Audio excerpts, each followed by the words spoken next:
Thank you for listening to the Black and Gold Hockey Podcast. Please support the show by subscribing to and leaving a 5-star rating for the show on Apple Podcasts, iHeartRadio, Podbean, SoundCloud, Spotify, Stitcher, and any of your favorite podcast platforms.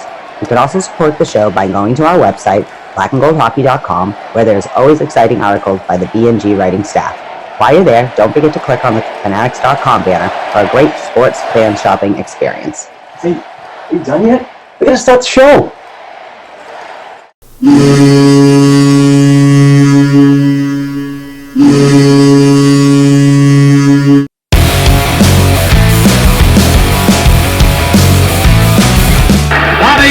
Behind the net to Sanderson, Allred! Allred from the Boston Bruins! 30 seconds left in the period. The Bruins are shorthanded. Ray Bork from the face-off circle to the right of Reggie Whitman. Fired it down and Whitmore blew it. Did he ever? Marshawn to Bergeron on the drive, save, rebound, he's loose, Sagan kicks him loose, Bergeron scores! The Bruins Bergeron with the point of the dagger in their throats, they rip it out of Toronto's hands and kill the beast! The Boston Bruins have won it after being 3 down in the third!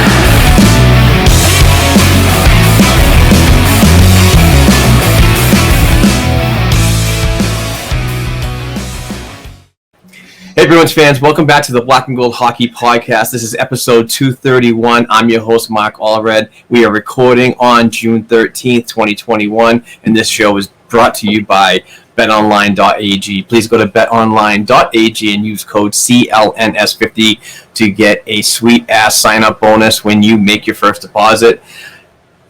Yep, we're back. We apologize for the week's hiatus last week. We had a little bit of everything happened, so we just canceled it and did not go through with it. So, but before I get into all that crap, I want to talk about my friend Heather and bring her right into the program because she is ready to rock and roll on this episode 231.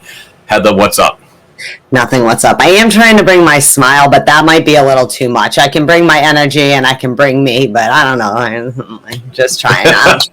How's things, but it's been a couple weeks almost. Yeah, it has been some time. We when we were going to record, the Bruins were well involved into the series against the New York Islanders, and when we didn't record, it was just coming down to like crunch time of the series and if they're going to survive. But let's just jump right into it and talk about what happened with winning a series against the Washington Capitals 4-1. Having some time off. I think it was 4 to 5 days off, I believe, before the New York Islanders series. And then starting the series off okay, but then the ending was just I don't want to say a massive failure. I just think that the team was just tired and unprepared. That can contribute to being a massive failure. Like, there can be reasons why there was a massive failure, but it was between both of us, we did not want to see the Islanders for kind of the exact reason that we watched unroll through these 6 games, right?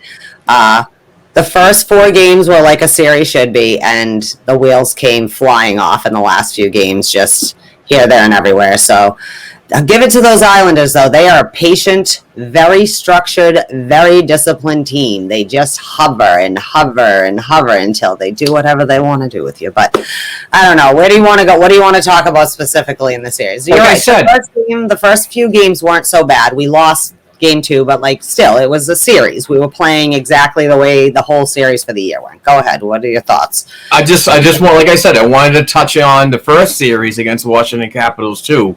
Which I thought the Bruins were the dominant team in that series. I know that the 4-1 freaking series win just shouts out, it was really good, but it was a grinding series, and we kind of knew that was going to happen between the Capitals and Hathaway and that idiot. I keep forgetting his name because I can't stand him. Yeah, Tom Wilson. I just thought that series was going to be the grinding one, and then we come into the New York Islanders series, second round, And that was wicked physical. And the injuries and everything like that. But this series, the 5 days off, I just thought that the Bruins would be more prepared for the New York Islanders. And particularly the way this Boston Bruins team played after the trade deadline, when they got Lazar, they got Hall, and they got Riley involved into the mix and made immediate impacts to the lineup. And what jumped out to me was they won the last 3 games against the Islanders that they played. 2 in regulation and 1 in overtime. It was overtime. So, and 1 was a shutout, by the way. Took a rare shutout. So that I want to know where we lost transparency in between both series to have the results that we're seeing right now with the Boston Bruins are out of the playoffs and the Islanders move on. I agree with you that this series was way more physical than I thought it was going to be. Not because I think the Islanders don't have stand-up guys, but that's just not really their style. You know, they're not like a wicked bang, slamming team. But the Capitals, we were lucky in the sense that the Capitals would beat up, but they still were as physical as they always are and kind of beat their own selves up a little bit too in that first series. But we absolutely played better hockey than them, and that's why Ovi was losing his crap on the other side, because he knows that they're better than they were playing against us. I think around game 3 in this series, Barry Trotz his team started getting in the Bruins' heads. I don't know if it was in Cassie's head and the whole team's head, but any little bit in the playoffs throws everybody off. The second line got shut down. The first line was humming, but really only Marshawn was producing. Third and fourth lines, I want all these people off my team at this point. Like, I know in reality that's not going to happen. I don't really mean that in my heart. But honest to God, at this point, as much as I love Sean Corrali, I need to, if they sign him, it better be to dump him in Seattle because he made the number of games played in the previous season. I can't watch you play hockey anymore. And what I think bothered me most, this series might have been a little different series besides, Carlo went out, whatever. Just a lot of things we got more beat up as it went. So that didn't help. But just for me, the third and fourth line made me, I was joking earlier, DMX, y'all gonna make me lose my mind. How is it possible that many people, and even with Lazar going out, that many people with the scoring ability between them can't do anything. That being said, there were a couple people on third and fourth line at least tried. Wagner's not perfect, but he's Wagner. He at least still tried to be a little physical and get in there, whether, whatever. What happened is I think we got more banged up. We lost. Not only did we not have Miller, but we also lost Carlo. Now all the pressure is on the top pairing, right? I contrary to popular belief, I personally don't think that Riley and Sinordi played horrible. I think they did what Riley and Sinordi are expected to do on second and third line pairings. And actually, Riley at points early in the series was helping keep that defense together when we were having trouble, in the sense of at least he was standing up at the blue line, doing all the things we talked about they had to do. But in the end, I just think that Cassidy got out-coached, and between injuries and just us, we get messy like this, right? The Bruins get a little rattled, and then they chase their own asses for a while, and then you waste time. And also the PK with we didn't have enough bodies, so that's just, right. I guess that's my summary of just generally all the things, my mind, I couldn't, by game 6, by the end there. I was just thank God this is about to end. I can't watch a game 7.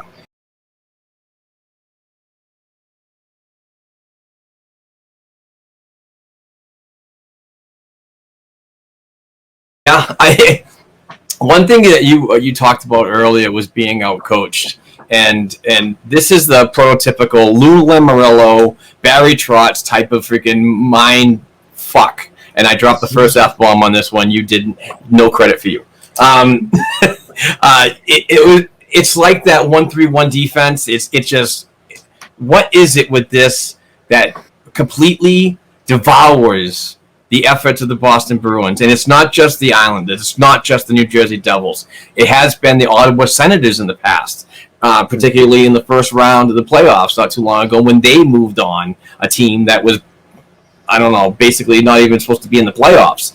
But this system has beaten the Boston Bruins. They're getting pucks in deep faster. They're out skating and so on. What can we do to beat systems like this moving forward, Heather?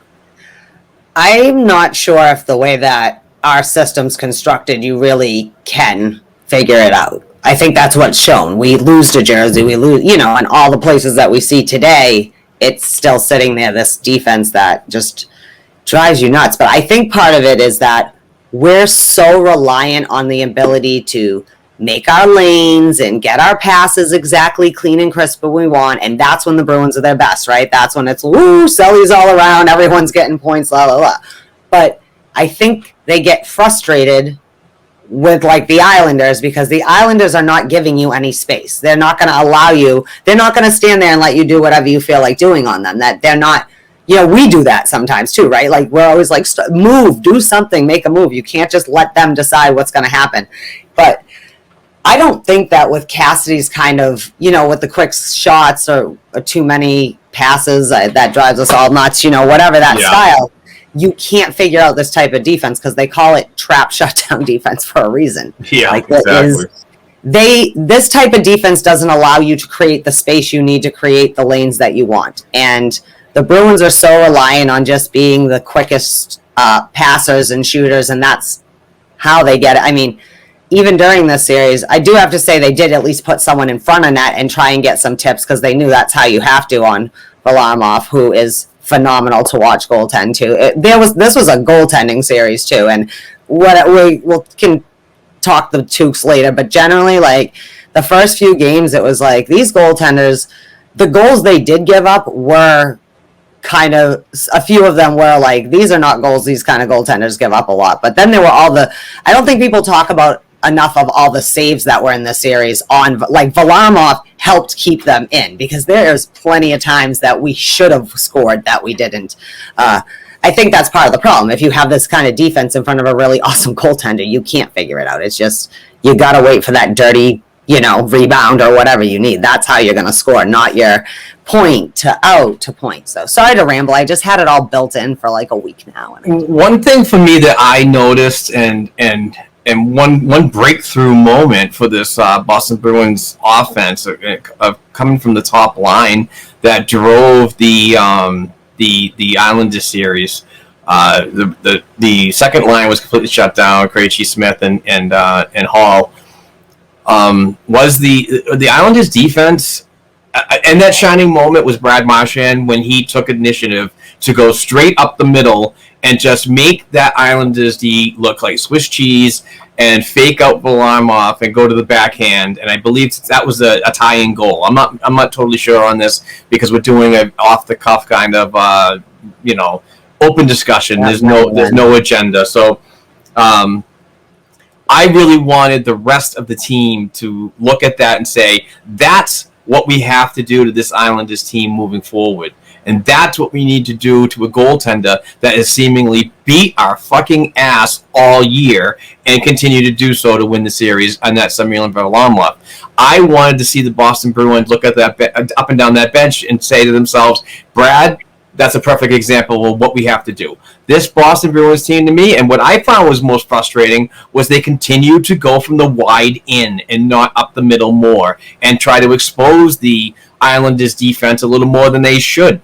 If you keep working at something, even though it's unsuccessful, you're going to find breaks sooner or later. And I think that they didn't do it enough, and I think that the Islanders left enough space for Marchand and his creativity and his vision to go up the middle and get that friggin' goal. But that's what the Boston Bruins needed more of. And then after that, they continued to go wide in. And I'm sorry, the net front presence in this series was fucking nil to none. And that another thing that pissed me off was Varlamov was just eating things in the chest all the time. You shoot at him, that's what he's going to do. He's a veteran goaltender. He's going to eat those shots up all the time and not give second opportunities for people that were friggin' barely there. Well, see, I was thinking there were people in front, but not the people that traditionally you want in front to do that kind of thing. I can't even, so Nick Ritchie goes to be part of the 6-man problem on the Like, we can't roll 4 lines if 4 lines aren't showing up at all. Like, the second line might have got shut down, but they were at least trying to not be shut down, and I think Krejci might have got a couple of whatever in that time too, probably power play or something, because, but like people like Nick Ritchie, who all year long, he's been making his bread and butter and proving people like me wrong. And me. I'm not blaming him on this, but this was a lot more last year's Nick Ritchie, just like I didn't want than this year I've watched him play Nick Ritchie, and that's not okay with me, because you're one of the only ones on the bottom 6 that have been consistent all year, even if it's to my chagrin. So, like, normally he's there, even in the Capital series. Remember, he had that weird, like, he just barely tapped it and it went over, and it was like, okay, goal. Like, that's what you need. But we also need them, even though there were a lot of shots, and we outshot them a million, so it wasn't like they didn't have their opportunities. The same problems from the first round existed. They're not hitting the net. There's too much. So either Varlamov, like you said, is eating it, or it's going wide enough that it's not really a save. You know what I mean? Like, it wasn't going in anyways, unless It was a shot, but not a quality shot. Yeah, exactly. Like, that problem persisted, and that's part of what it is. But I think it really does go back to, at some point, the Bruins stopped playing their game, like you said. You know why Marchand shocked them going up the middle is because the Bruins will do that regularly, and they just weren't. So it kind of caught them off guard that they weren't, like you said, going wide or whatever. Yeah. Also, they played better the first few games because they controlled the neutral zone better. They let the Islanders control 2.5 zones on there. And a lot of the goals that went in wasn't so much even on the Islanders as it was mistakes that we made. And they capitalized on it because that's what a well-disciplined team does. But we did not capitalize on any of their mistakes because they didn't have a lot of mistakes. Slow and steady wins the race. Now, I know they're probably going to get punched in the face by those cheaters, Tampa Bay, with their huge over the salary cap guys. No, either way, right? So I'm just joking. Either way, I don't need hate mail from Tampa. I don't care if your team wins or loses, but I don't know. Trotz might just out Cooper, outdo to Cooper, just like he did with Bruce Cassidy. And I don't know why Bruce is so stubborn. Can you explain that to me? I like Bruce Cassidy, whatever, like he's the coach, but why he's so goddamn stubborn? Again, it's not just Debroska. Like, at this point, shit is bad. Get Corrali out of there for a game, and I don't give a care. Put Trent Frederick in. I mean, not what I would do, but it's better than whatever's happening out there right now. It's got to be. It can't be worse. In these playoffs, for me, and let's go to last year's playoffs, okay? Mm-hmm. They left early, and the narrative from management and from coaching staff was we weren't aggressive enough. We weren't this enough. We weren't, let's just say, and I'm paraphrasing, this is not coming from a quote from anybody in the Boston Bruins organization, we weren't tough enough. So I heard all year, and I've been one of those, we don't need a friggin' an enforcer, we don't need a goon, we need somebody that can do those things, but also offensive capabilities to help out, getting goals and assists and so on, and being that all-around player. For me, that was missed in this playoffs. Even though we did see a hard, grinding playoffs, I think that we were outworked in many situations where a player like Trent could help out. And I know that I'm probably on an island by myself because there's a lot of Trent Frederick hate going on. But this is what everybody's been installing in my head for so many years, is like, we need types of players like him. Not sure what the situation was with him and him not getting any time in the playoffs at all. I know that he was at pregame skates, just in case somebody else couldn't go. He could easily seemingly fit right in. But, I just think that we did get outworked in many situations, and he is stubborn to do anything. And the Corrali thing for me is just that in a nutshell. I don't think he's coming back. I think that he is now in the Nola Chari. He's in the Jim Schaller category of we don't pay your type of role any more money than you're making right now. And he's a UFA, so I don't consider him coming back. The sign and exposed to Seattle is an intriguing thought to me from you. So kudos to you on that one. But I don't see him in the lineup next season. I actually see a player like Trent Frederic making more impact on this team more regularly. And maybe that's going to have to take several talkings to. I kind of think that he was put out there like a pit bull last season in the games that he got into. And I liked his game. I liked his aggressiveness. I liked the presence on the ice and the no back down stuff. But that got to cause penalties and it put us in situations that we shouldn't have. He might have gotten spoken to about that, and more or less, we need you as a player and not the freaking goon, running around the ice just causing havoc. I mean, there is a time and a place for that, but when you get penalized a lot and you put your team in an awkward position, I don't know. Maybe he just wasn't being played because he was just running around too much, and it was concern for the team. But maybe the off-season, Zoom meetings and so on from home, that this management team can get to him and say, we want you to be an aggressive player, but we also don't want you to put us into difficult situations. Yeah, I kind of lean towards we need bigger defense, but defense like a Charlie McAvoy that has an offensive upside too. You know what I mean? Because that remains to be part of the problem. We have plenty of people who are sort of tough, but we don't have guys that are big to be able to push people off the puck or help when whatever, Krejci's being stifled by the other team. You need someone who can pin someone away from the board, them away from the boards for them and stuff. And we don't have the size.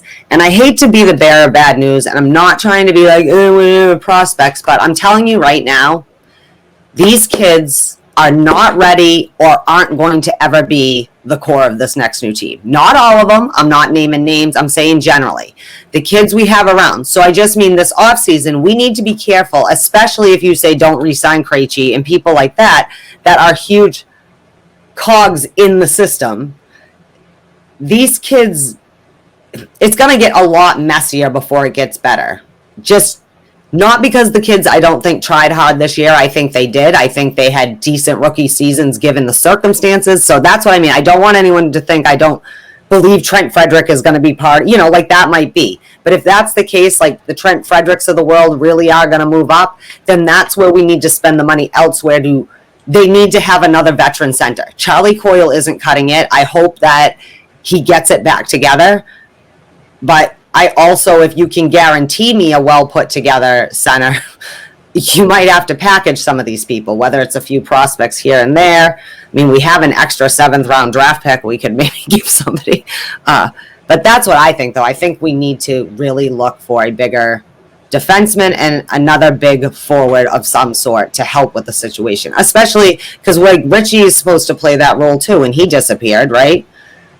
And yeah. Frederic, I think Frederic needs to know when to hold him, know when to fold him. And he's young and he doesn't know that. So he came out, like you said, like a bulldog, right?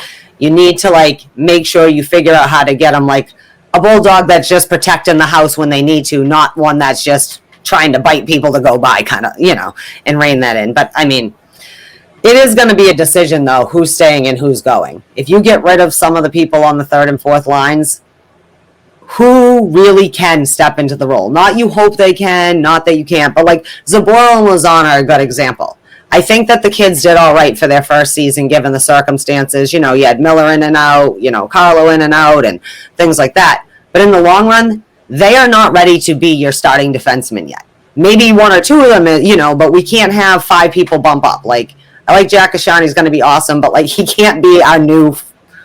What side is he? I don't even know. I'm sorry, I can't remember. I don't know either. All right, sorry, I don't mean to, but I don't mean to offend you, and I you do know that though, right? That's one thing that got exposed is maybe our system isn't deep enough, and some of these players aren't as ready as we think they are.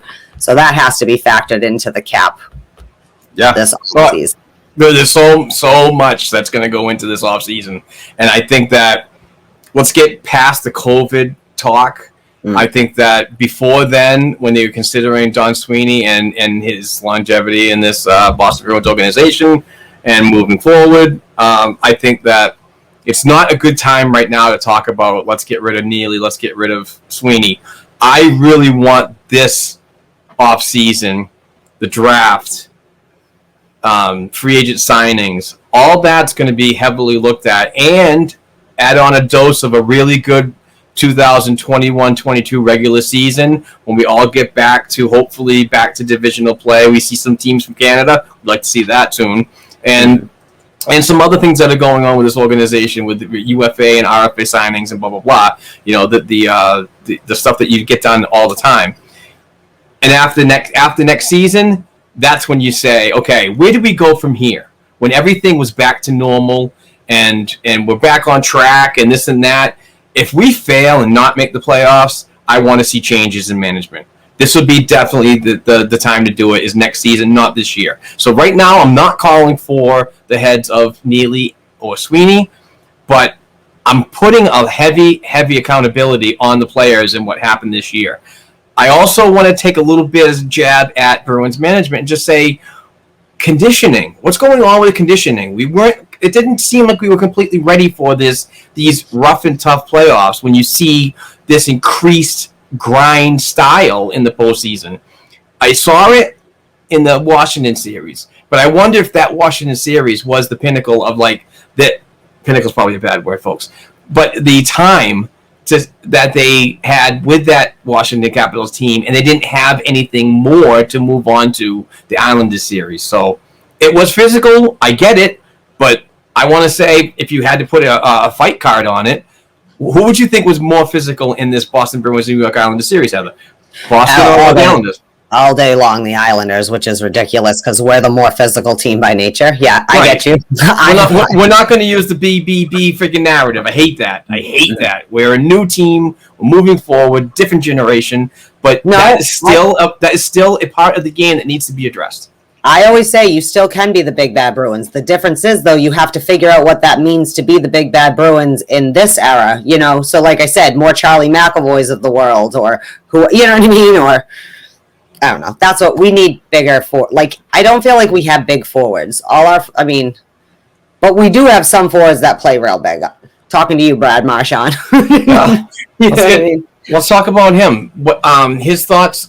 Your thoughts on the way he played and just tried to take this team and the offensive capabilities on his shoulder and show you what can be done. I just don't think that anybody else followed the path that Martian was blazing, but I thought that he was so freaking good, and he continues to be good in these late year festivities when you think that a veteran like himself would be kind of breaking down from a long year or a very stressful year that a lot of players had and so on. So I just thought that without him wearing the C and does he even have an A? Yeah, him and Krejci, I think. Yeah, that's what I thought. Okay. Generally, yeah. Yeah. So, what are your thoughts on Martian and the way he played, and what can we look forward to next season, and hopefully a playoff run? It's sad to me that Brad Marchand never gets real serious Hart consideration. And I think it's easy to be the Hart Trophy candidate on a team where you are the superstar, or maybe you only have a few. But, like, Bergeron has to play every night with David Pastrnak and Patrice frickin' Bergeron. And Brad Marchand is a player that I think, and I know he never will be because of his previous thing, but, like, anybody who's been a Bruins fan longer than since 2011, maybe even there, but that's when these boys, you know, started coming up from Providence, and when they were young and won the cup, you know, and or even like Bergeron had been waiting around a couple, you know, like riding the ride. I think even Bergeron and Marshawn might have, in their press conference after the game, said something about, you know, we're not getting younger, basically, like long and the short of it, you know. But Marchand just continues to get better and better every year. He matured, and now he still does Marchand things at times, but just like his maturity as an actual player astounds me. And he absolutely is the MVP of this team, and that is not to disgrace anybody else who's on it, but day in and day out, Marchand's going to give you a good game, even when there's a really bad game happening around him. Like you said, even just his maturity, like you said, to try and pull people, come on guys, we can do it, let's spark something. And it's a shame no one else wanted to spark with him or were unable to, whatever, injuries, all that. I don't know. No excuses. Oh, but you know what I do think is interesting? Keep on the Marchand, please. Oh yeah, like that. He seems to be a good human being now. Remember when he was younger, he just wasn't as out of control as maybe some other people, Tyler Sagan, but maybe walking the line of that. But you've seen him a couple times in both Washington and in on the island, like sign autographs to the other team's kids or give like sticks or pucks, and like those are the things it's just been a pleasure watching him mature. I don't know. You can't say enough about Marchand. Every week, it's like Marchand, he's fucking magical. He really is. He gets shit done even when it seems impossible. Like, if he could have won you one of those games on his own, he would have. Because he had a couple multi-goal games, you know? Like, he's just...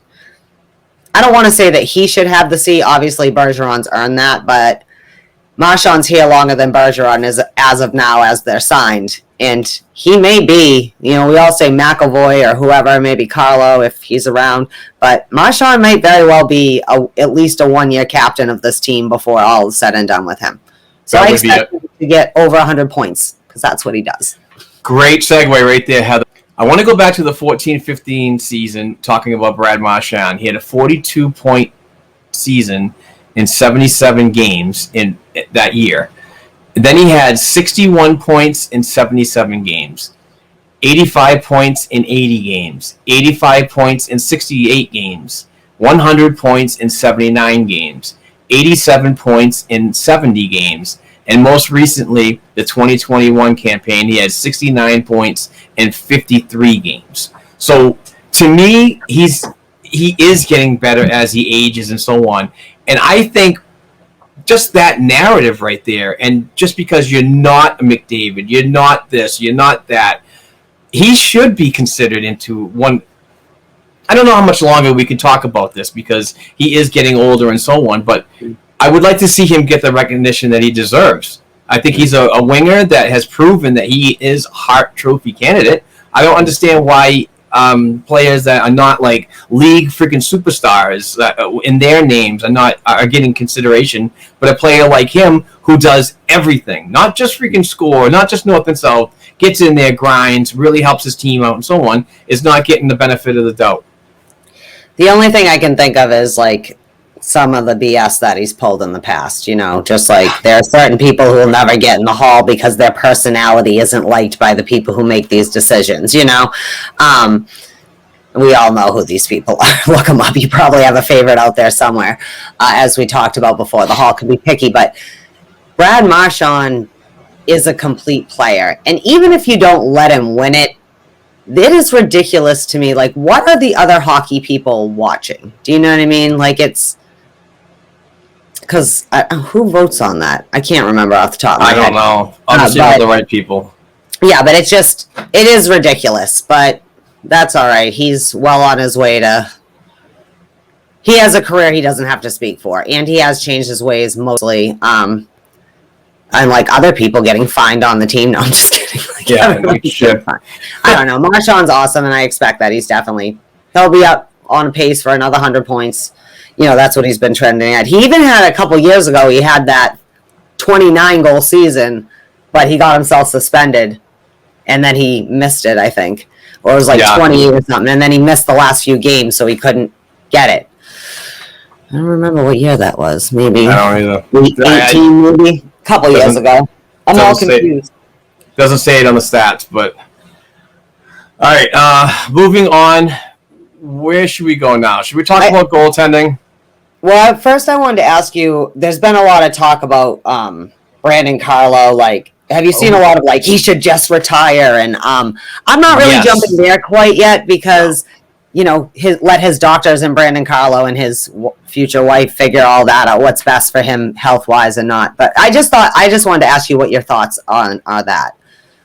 Negative on the retirement talk. I think that Brandon Carlo still has a ton to offer. Whether his body is up for it, his mind, his physical attributes, those are totally up to him. And like you said, up to family to decide. But I believe that after his exit interviews and what he said, he wants to keep going. He has a lot to prove. He is a RFA at the end of this season. Or he is an RFA now, let's put it that way, needs to be re-signed, in my opinion. I just think that his leadership alone and so on the back end is going to be a value to these young kids moving forward. We have a big defensive core that's coming up soon. But I also want Brandon. Let's just be frank here. Let's hope he's okay. Let's hope health-wise he's okay and so on. But I also want him to look back and at his career and see all the injuries and so on, and not expect to like come out with a swinging number of this amount of millions to get a deal done, or I'm going elsewhere. I really want the team to work. I want him to work with the team because I believe that he's still a valued member of this back end and moving forward. But I just want to make it a cap-friendly deal that we can still keep him, possibly get another player in the mix, whether it be free agency, a trade, or whatever, because I think we do still need an addition on the back end with him. And, I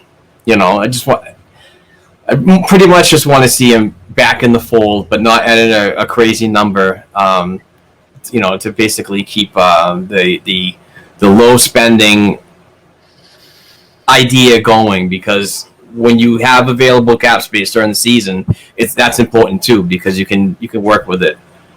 Jesus, what a long-winded fucking idiot answer. Well, he makes $285 now, right? So say they gave him a little bit more just because he's earned 3.5 the max. Like, that's what I mean, though. It's like, even if, he knows he's had these concussions, but I also think that, like, fans need to let the doctor decide. I'm pretty sure that a kid that's grown up in the world where actually concussions have been, monitored and stuff, not like back in the day, you're just like, I don't have a concussion. The coach is like, good. Like, they have to get cleared. It's like it wasn't that long ago in, like, the grand scheme of things, if you think about it, right? Like, they really are the first generation that, like, people started taking head injuries in sports and stuff like that seriously. So on one hand, I think, like, obviously you have to look at that. No one's paying him $5 million. He knows that. But because of that, he probably would prefer to maybe, you got to give him a little more. He's done his bridge contract or whatever. But say 3.5 for 2 years, whatever, maybe 3, just to see, because if he is. But he's not as injury prone as Kevin Miller. And that's all I could think is, like, people like, he's just as injury prone as Miller now. And I get it's a different kind of injury. Your noggin's different. But Are you effing kidding me? Even if he has been injury prone, he's at least earned his 2.8. Again, I don't blame Miller. I'm just saying, like, if you're going to bitch about 2 mil here or 2 mil there, I would rather 3.5, up to 3.5 Carlo on a 2-year deal. As the game evolves, so does science. Mm-hmm. We're learning more about what's going on. We're not at the peak of knowing everything about head injuries and concussions and blah blah blah. But we're getting further than we were in the past. Let's do that. But I'm not a fan of just somebody just saying like, oh, he's like so injury prone, we can't give him a chance. If the Bruins want to roll the dice and go with him, then you have to seriously increase your defensive depth in case something does happen. And right now, with a big defenseman like Carlo and the way he has the potential. I'm not saying he did it all year, but to seriously shut down opponents, you have to add more on the in the prospect pool. You got to draft a little better. That's what happens during the off season is those avenues that you have to address to make your team better, not on the ice, but in case of emergency as well. Also, because he's an RFA, right? If they qualify him, they can have. Right, if they qualify him, they can protect him. I'm sorry, I was just trying to remember. Protect him or let him go into the Seattle draft, right? Because they're probably going to lower the number of games played because the season was shortened. Well, so that's just something to consider, too, to play cap things. But I think Carlo should stay here. I've said it before. Grzelcyk, McAvoy, and Carlo are your new core of your D, right? And you need to. Part of the problem is, yes, Carlo gets injured in the playoffs, but part of the problem is we don't have another person as big as Carlo, especially like Miller this year was the other big right side, and he's been hurt most of the year, too, Like, there's got to be someone.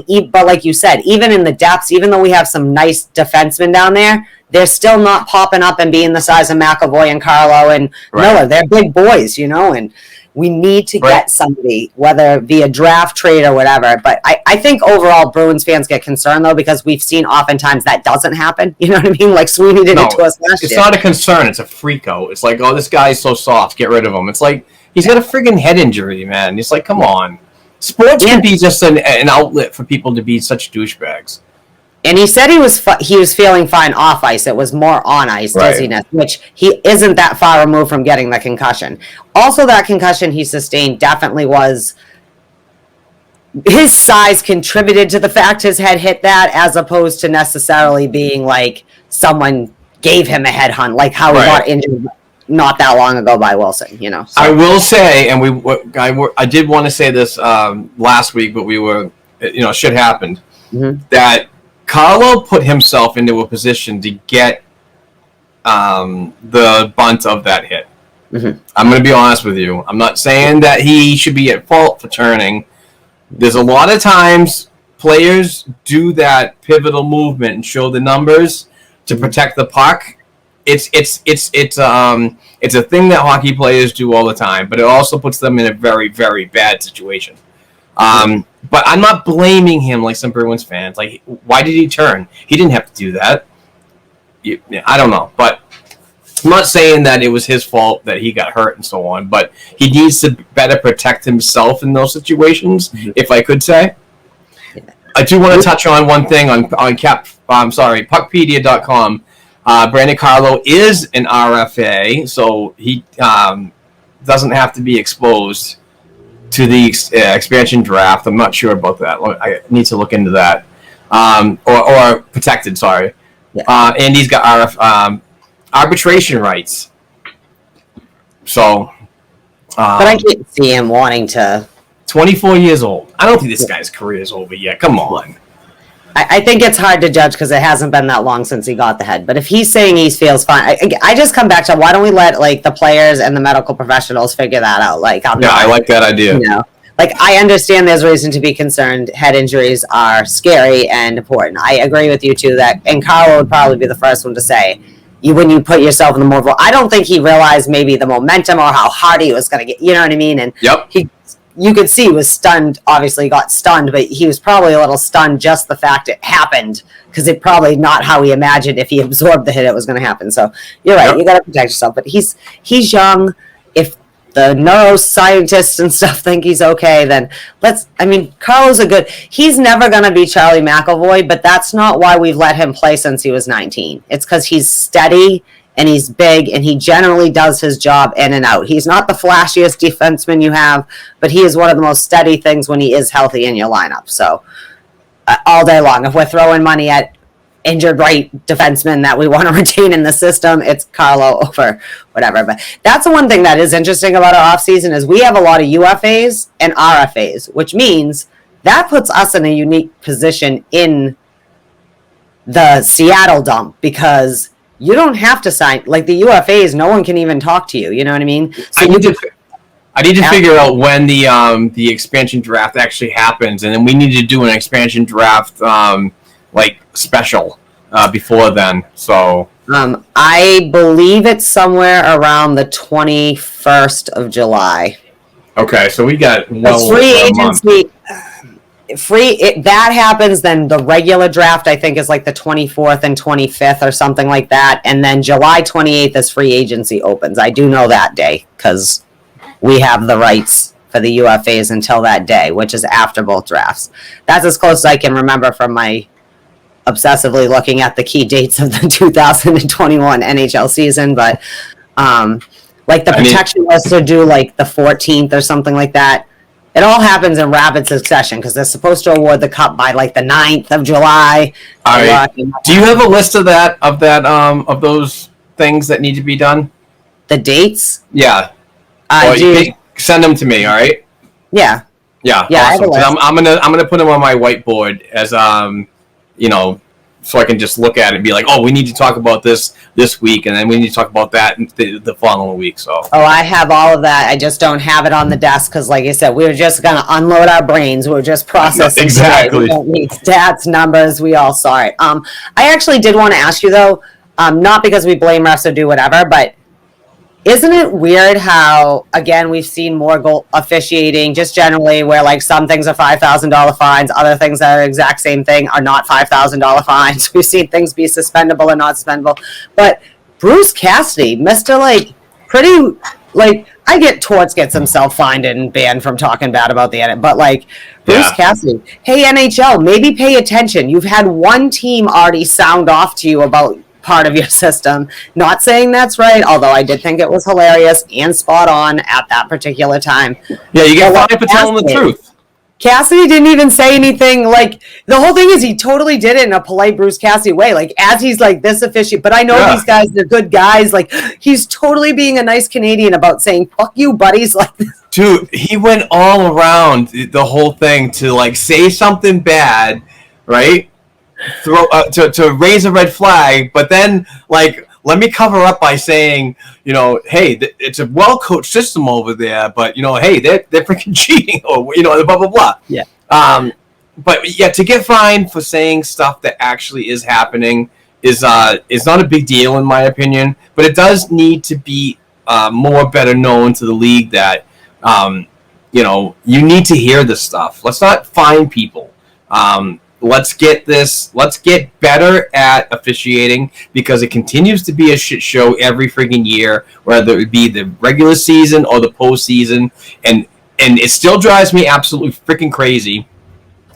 Did you notice this year, Heather? This is why I'm bringing it up. Did you notice this year that the whistles were out of the pockets? In previous years before that, it's commonly known that the postseason has the whistles in the pockets. They only blow the egregious calls in the playoffs. Whether that should happen or not happen, again, I get the debate of why is there 2 seasons. It's, you know, you got to know the rules. Exactly. I get that. But my whole thing is the officiating has become the same thing as player safety. You don't even follow your own rules. And I get it's hard to officiate an NHL game. Everything is moving fast, everything, you know. But that's why I was happy on the Krejci, spearing they were going to give him, right? But then they were Barzell's 4 cross checks. Yeah, exactly. That's exactly what I mean. So Krejci gets fined 5. David Krejci, notable fine, like he gets fined and suspended all the times in his 12-year career or whatever. Yeah, exactly. But this is the whole thing. So you saw.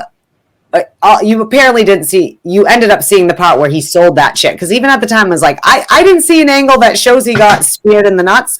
I mean, it could have been his stomach. Either way, you were behaving badly, but at the same time, how much is Krejci supposed to take? Like, you know what I mean? Like, you goddamn right. When it comes down to it, you're a fucking dude, and someone's like, you know what I mean? You're gonna defend yourself.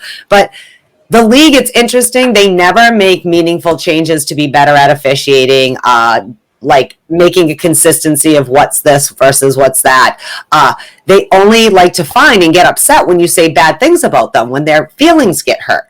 And maybe it is unprofessional for you to do that, but it's also unprofessional for you to let the officiating and player safety decisions and things like that continue to not be improved. You know, it's almost like when Bruce Cassidy won't change up the 3rd and 4th line as much as you want him to, it drives you mad. That's how I feel about Gary Benn. You're saying unnice things about George Parros. Like, so fucking what? David Krejci could have broke a goddamn rib. He got cross-checked so much in the back. You know what I mean? Yeah. But he gets mine. Like, and Krejci was probably like, cool. Believe it or not, the hardest ones to recover from.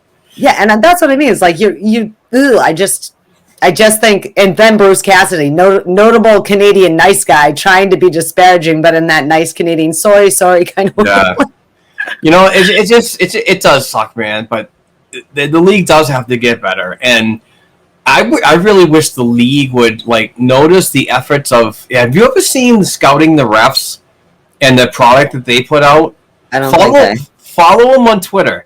What they do is they give an update of who every official and linesman are going to participate in every game, and what they do is they have like an algorithm. I don't know how it works. I'm not a math guy, not a computer guy, but an algorithm of tracking like bad calls and so on, and they put it in a percentage. It's fantastic. Also go to scoutingtherefs.com. They have a website, I wrote it down. Scout. So yeah, they do a great job.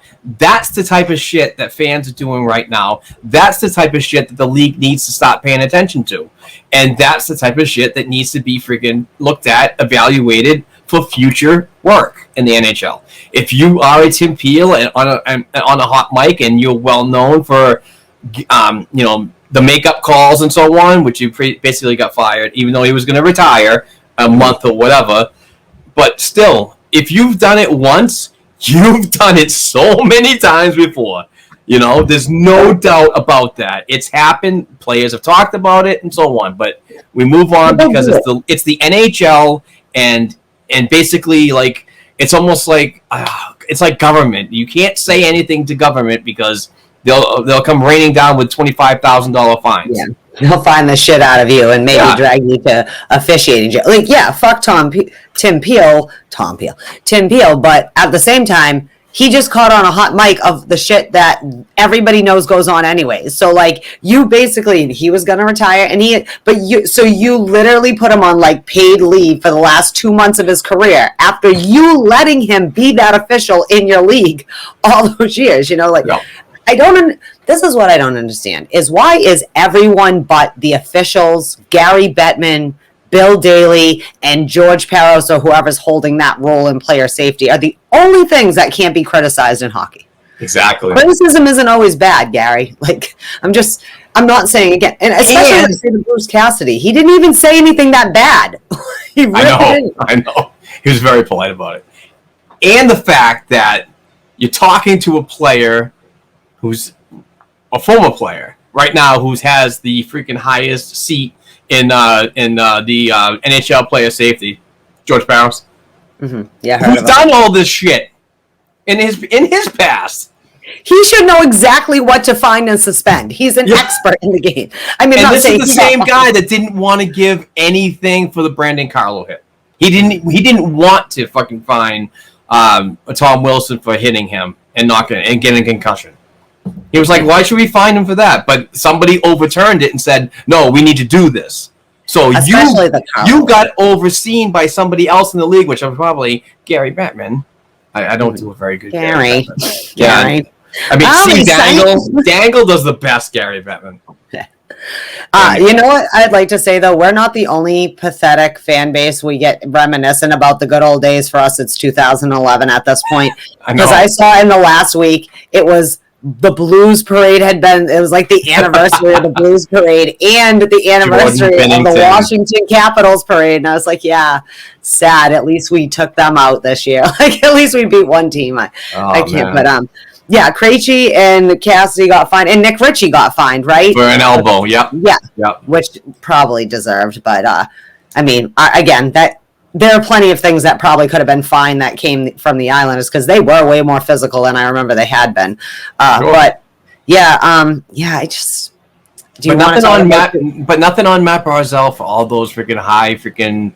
hits to the face when, you're coming in at him and he's got your stick up near your jaw like you're feeding him a T-bone. It's like, give me a break. Why is it only one side?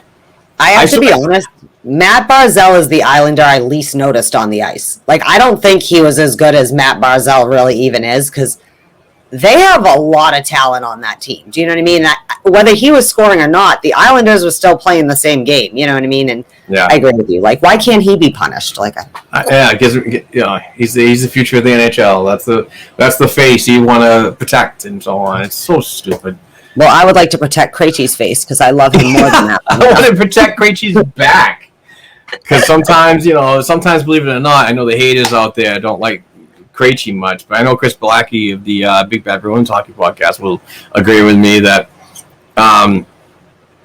what works for the other should be working for everybody, and I just don't think that series was officiated well at all, and every minute of that video of that series, and even incorporate some of the Washington series as well, and bring that to like your training ops when you're bringing in new officiated. Oh my God, I can't even talk today.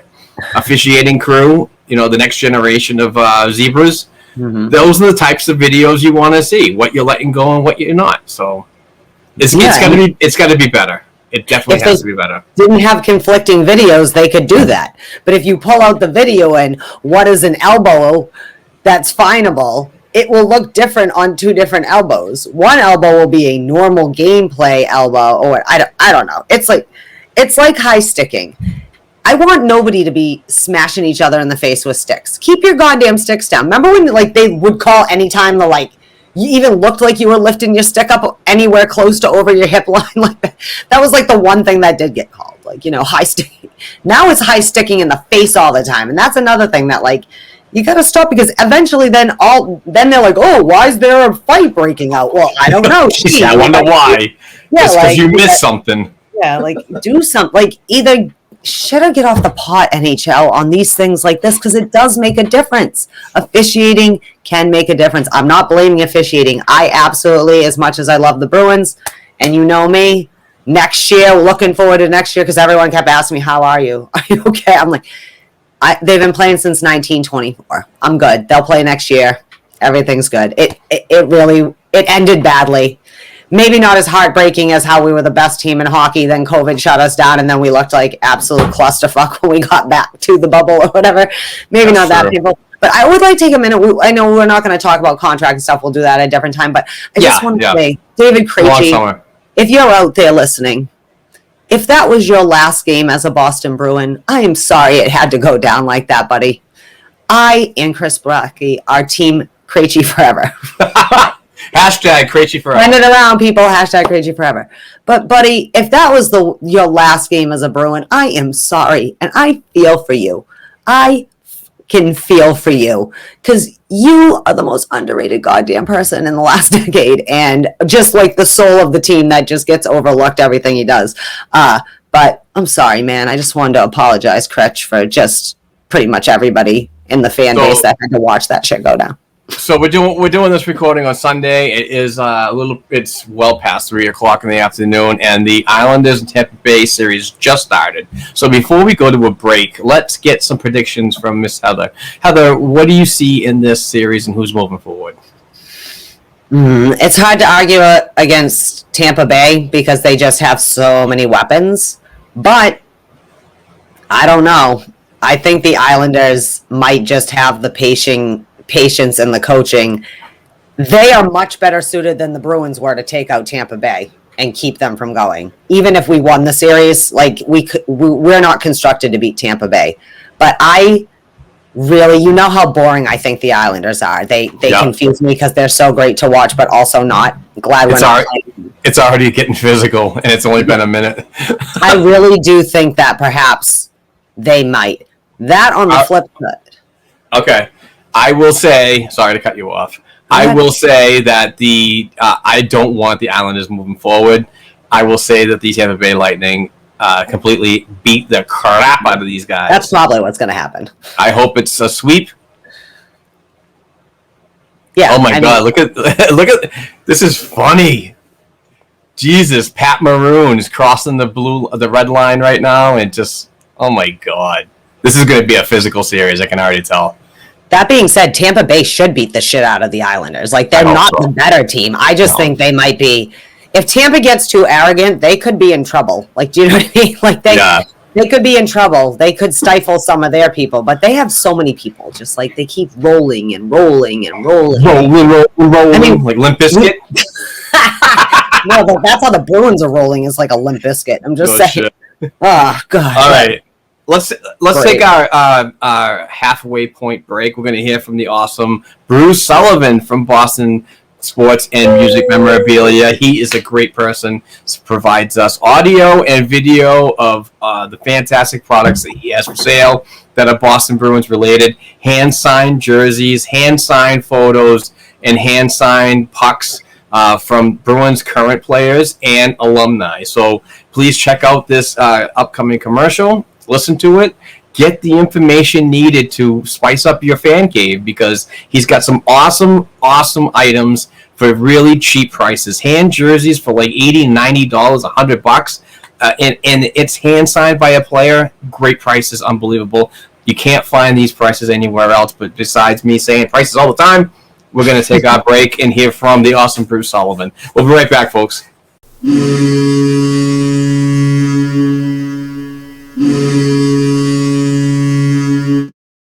Bruins fans, this is Bruce from Boston Sports and Music Memorabilia with your black and gold memorabilia moment of the week. We've got dozens of Bruins jerseys starting at just $79. Or you can pick up this Ken Hodge Leaf Authentic jersey for $129, or this Bobby Orr GNR Authenticated jersey for $329 delivered. Just in time for Father's Day, we've got a great sale on 8x10 autographed Bruins photos. Introducing the Bruins 8x10 Father's Day sale. First up, Matt Grzelcyk, $24. Charlie Coyle, $24. Derek Sanderson, $28. Johnny Busick, this bud's for you, $28. Stanley Cup champ, $28. Or Johnny Busick action shot, $28. Your choice of Andy Moog, white style or black style, $28. Terry O'Reilly, into the stands, $28. Brad Park, $28. Jerry Cheevers, $34. Phil Esposito, $55. Or your choice of Bobby Orr 8x10 GNR authenticated photos, $124. So there you have it. Great deals on autographed Bruins photos, including this Johnny Busick we got done at our own private signing for just $28. Notice two inscriptions, 70 and 72 Stanley Cup champs and Hall of Fame 1981. Or take home this gorgeous Bobby Orr hand-signed number 4 puck for just $139 delivered. For more information on our dozens of Bruins hand-signed pieces and for your chance to win free memorabilia each week, check us out at our Facebook page, Boston Sports and Music Memorabilia, or email me directly at bostonsportsandmusic@gmail.com. And be sure to check in each week right here to the Black and Gold Hockey Podcast. Let's go!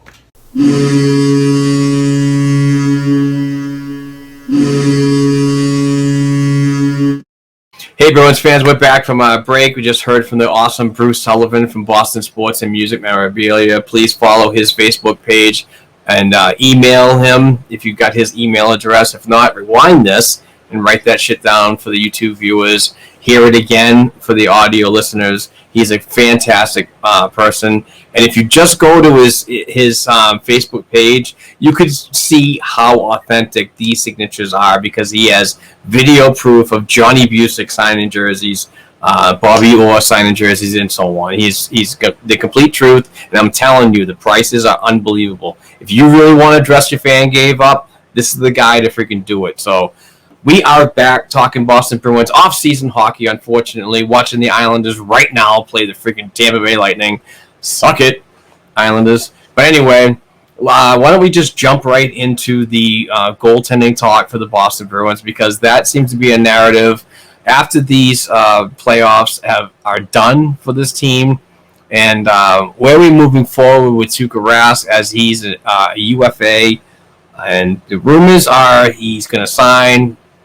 Rumors are he could be on the move, and so on. So why don't we just jump right into that, Heather? What do you think? It's a hard take because given his age and the surgery that he's purportedly to have on the off season that seems to be necessary is going to keep him out until like February.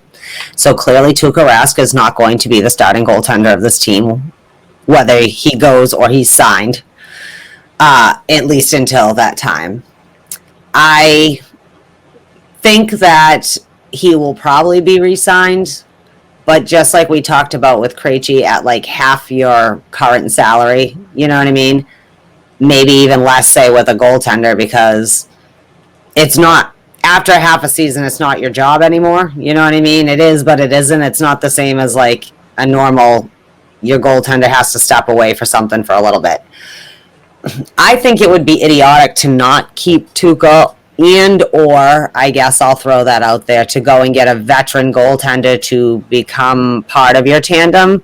I think it should at this point probably be Tuukka, because even if he can't play, he can still be helping coach Jeremy Swayman or Vladar, and, you know, do you go with just Vladar and Swayman? No, that would, to me, would be just tactically not good for their development. You know what I mean? To put that much pressure, especially if we don't get better on our defensive end and things like that. Too much pressure, I think, on the young kids. But if you go with Swayman or even Vladar, like we are going to need a veteran goaltender at some point to help these kids get ready for really stepping up to their careers in the NHL, which they both will probably have a career, whether here or somewhere else, no matter how it rolls out. So I lean towards signing Tuukka because he's what you know. He knows the style, what's expected of a goaltender with this system in front of him.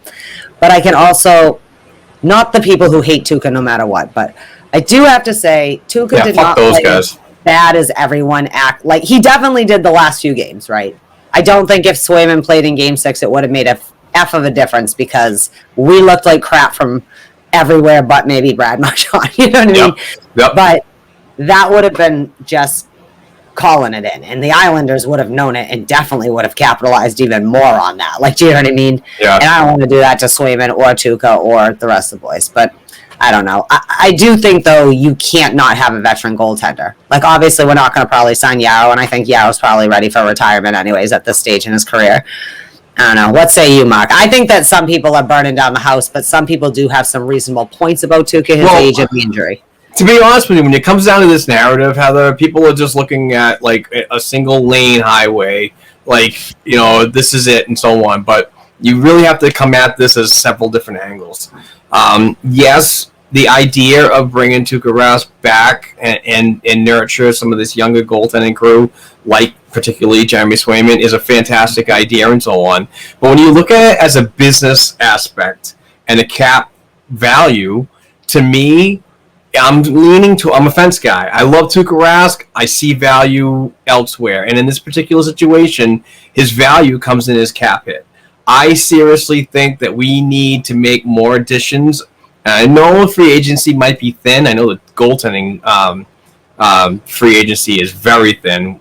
I'll try to remind me if I forget that later on. But I'm not sure what it is for forwards and so on and defensemen. But we need to get more scoring. We need to be able to retain Taylor Hall and keep some really cool members together and so on.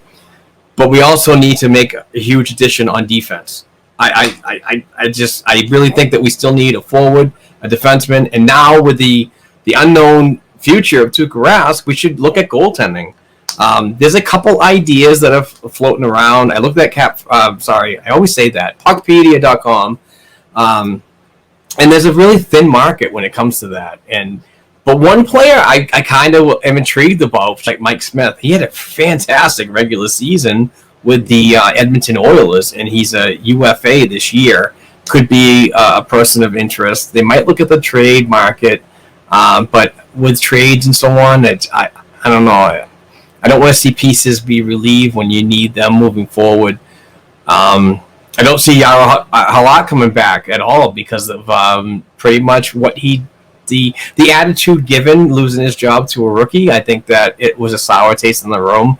Swayman, now there's rumors. I mean, Billy Jaffe talked about it with it wasn't Razor. It was Bob Beers on the 98.5 the Sports Hub Bruins Talk podcast. Yeah, the hockey show about Swayman playing a full year in Providence, while a player like Dan Vladar is the backup, and that just to me feels like a seniority move.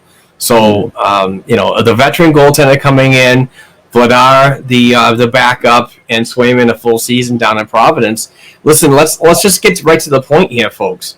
And Heather, if nothing was happening, no injuries were happening, Jeremy Swayman was not in this regular season, and he was not the backup for the freaking Bruins this year. He was probably going to be one of those taxi squad guys. Injuries got him the job, got him the promotion and so on, and got him to stick around because he was the better goaltender that the Bruins can rely on as the backup position over a disgruntled freaking Halak. I don't really know if he was disgruntled or not. I think he was pissed. He was bullshit, I heard. Yeah, well, we're also not in the room, and I think he could just be frustrated too because COVID, and he wasn't. Media. He also, you have to understand, he's probably also frustrated just generally. COVID fucking it wasn't as easy as him as not like it's easy for anyone to have like recovered from COVID, but also given his age and other things, you know what I mean? Like that did a toll on him.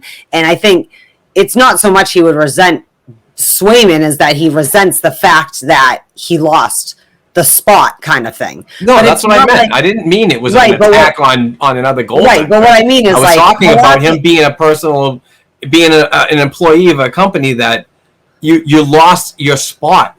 Right, That's but I also think Halak's Halak's not a young, dumb, and 24-something-year-old goaltender. He's seen the gamut and has played all the parts. So, like, that frustration can be a frustration in the moment and not necessarily... I mean, it's not as if Halak probably thought he was getting re-signed anyways. The whole reason we re-signed him was to be the holding spot until Vladar could get enough to be the backup goaltender. Right. And then it turned out we needed to have Halak... You know what I mean? Like, that. So, I mean, I wouldn't... Halak's not really a factor anyways because the whole thing was going to be one of the goaltenders was going to bump up. Probably Vladar, obviously, seniority-wise and just game-ready-wise, right? Like Swayman. But what I'm concerned about is you go out and get a veteran, and you have Tuukka, if say you re-sign Tuukka, but you get a veteran to act as that Tuukka role. So then what are we doing? We're going to have Vladar split games with him, but maybe not the way Tuukka and Halak actually split most games, you know, like 40-60 playing. So then what happens when Tuukka gets back? Now damn Vladar's screwed developmentally because now you've maybe been playing and now you're not, you know, I don't know. And the fact is that Dan Vladar does need the waiver process to go down to Providence. And he signed for 2 more years. 1 more season at a 2-way contract, and the final season is a 1-way. So he must play in the NHL that year. The thing with me about this whole Tuukka Rask thing is if they resign him, they hold him, they LTIR him and so on, that's still money that you have to freaking manipulate when he comes back healthy and so on. So when you bring back this when you go out and sign a free agent goaltender, you're taking on cap hit that you possibly can't get rid of later on. I mean, there's another avenue that we're talking, you know, it's just so many things that could be brought into this conversation, and it's frustrating. The good news is if you leave them on LTR until the playoffs start, yeah, exactly. then it won't matter what you give them. Yeah, Tampa Bay. Good job. Good job. But here's my thing about not resigning Tuukka Rask, and it pains me to hate that as a huge freaking Tuukka Rask supporter through 14, 15 years, whatever. Oh, as a Bruin, but probably 18 years as a hockey junkie as I am, and like going back to his past in Finland as a development goaltender before he got drafted by Toronto. I'm not crazy. You do love Tuukka. I attest to it. You have. But the cap hit is really important to me too when you look at it as a business aspect. If you want to retain Brandon Carlo, you want to have money available for Charlie McAvoy next season, who's coming up, and you want to do Taylor Hall, and you have an idea of bringing Krejci back or whatever, and then you add on Tuukka's salary and so on, that doesn't leave you a lot of flexibility when you're looking at it from a cap aspect. I don't know why I'm saying this, but I don't think that the goaltending was the issue in these playoffs. It was part of it, but not the major issue. We still cannot score in certain situations to make ourselves successful. We score goals, and then we give them right up. It's a defensive thing and offensive thing, in my opinion. It's not a total goaltending thing. Goaltending, very small percentage, yes. But it's not the complete thing. If we can get better at that and create those scoring gaps when defensemen and goaltenders make mistakes, I think we're going to be a much better Boston Bruins team. But you still have to spend to that and get those players in here and involved in a cap fucking world. For that, I'd say, even if you were going to offer Tuukka Rask $5 million for the next year, you save that $5 million and address another area. Yeah, I agree with you that unlike a lot of people, I don't think goaltending was the major issue in this series. The major issue is we had like one line that was mostly doing something, another line that was trying to do something, and two lines that all you were hoping is that line 1 or 2 would return to the ice soon. And that's another thing I have gripe with Cassidy. People are not effing around when they say, why the hell in some of these critical situations, especially the top half of the series where we still kind of had the fight in us and we were, Carlo was still there, whatever. Why are you leaving certain players on the ice in the last 30 seconds of the game? Yes. I don't care. I'm not a coach, and I will never say that Bruce Cassidy isn't smarter than me because I'm not that fan. But I know that's not a good idea. I don't care how effing tired that Krejci is, or get their ass back on the ice to fill especially in situations when you were down and you haven't had a shot in over 6 minutes leading to the end of the game. Yeah. That's terrible. We had huge chunks like that. 13 minutes here, this here, Yep. I can't think of a good second period we had, and that's an ongoing issue with the Boston Bruins. Yeah, exactly. So, I agree with you about the goaltending. Our defense is not deep enough, and I'm sorry, not sorry, but these young kids, again, they're not ready. Or they need the help. Or they need the help, just like we said last offseason. Whether you want Krug or Chara on your team or not, you can't let that kind of gel on your back end and skill or whatever, blah, blah, blah, just go and not replace it in any way. And I think, that is the one argument with the Miller contract, is at least he's a veteran. But again, he's Kevin Miller is exactly what we knew would happen, that he would be injured a lot of the thing and stuff like that. But that's an example of I feel like this team is always Band-Aiding the last 5 years. Band-Aid, Band-Aid, Band-Aid, Band-Aid, Band-Aid. I do want to Taylor Hall and them, they ripped that shit off. But, I did like what I heard Taylor Hall say. He's not looking to maximize his value. And he even said, I don't even know what my value is at this point. Right. I like what I'm hearing, Taylor Hall. I like that I hear you opening a door. I like the idea. I like the idea that he's sticking around for a couple of weeks past the expansion draft to find out what's going on. Because that's when the ideal time is to take care of your UFAs that you want to retain for further services. Taylor Hall is a UFA right now. You sign him now, exposed to Seattle.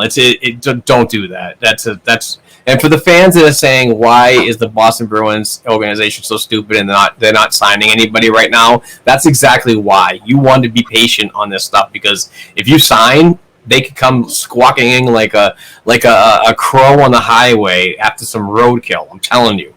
Well, and their UFAs, you don't have to. In all essence, have until July 28th. If they don't want to talk to Taylor Hall until July 20th, I'm sure his agent cringed when he heard his press conference a little bit, because he's probably not getting as much of his 10% as he thought he would.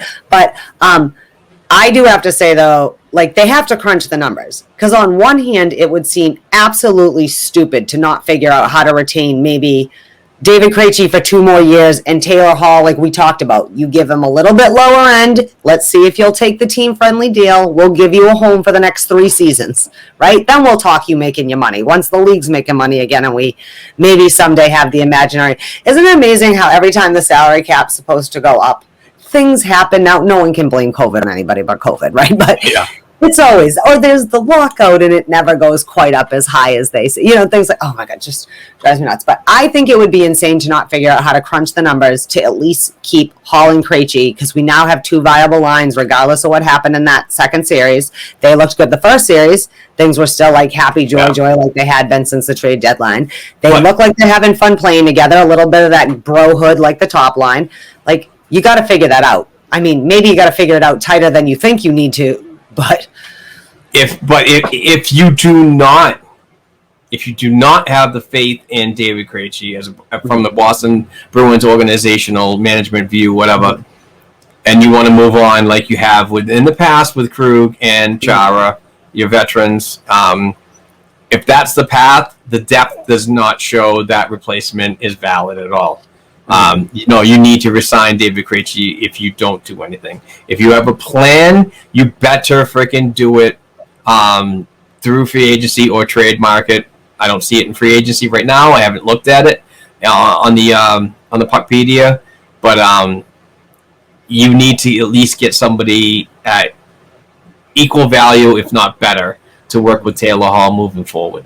So, Yeah. but then Taylor Hall is going to play a big role in this too, because they seem to work together a lot. I'm not sure if the chemistry in that short time period between the trade deadline and right now, that they've been, they're best buddies, and they don't want to let go of hands for the next couple of years. I'm not sure where we're at with that, but if there is some type of connection, then why not give it a shot for at least another year?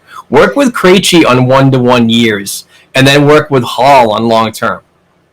Well, I think Taylor Hall, just at this point in his career, needs to take a medium-sized bridge deal, not like an actual bridge deal. Let Don Sweeney work his magic. I'm just saying, I think that Taylor Hall needs to know, he needs to know his own value too. Do you know what I mean? You can be no offense, but you're not an $8 million player, Taylor Hall, right now. Not because you're not the skill set to be the $8 million player, but if Taylor Hall's smart, he realizes the rest of the real vital part of his career is going to be played under these cap crunch circumstances and nothing moving and all of this. So if he plays his cards right, he might not get $8 mil, but he might get $6.5 mil.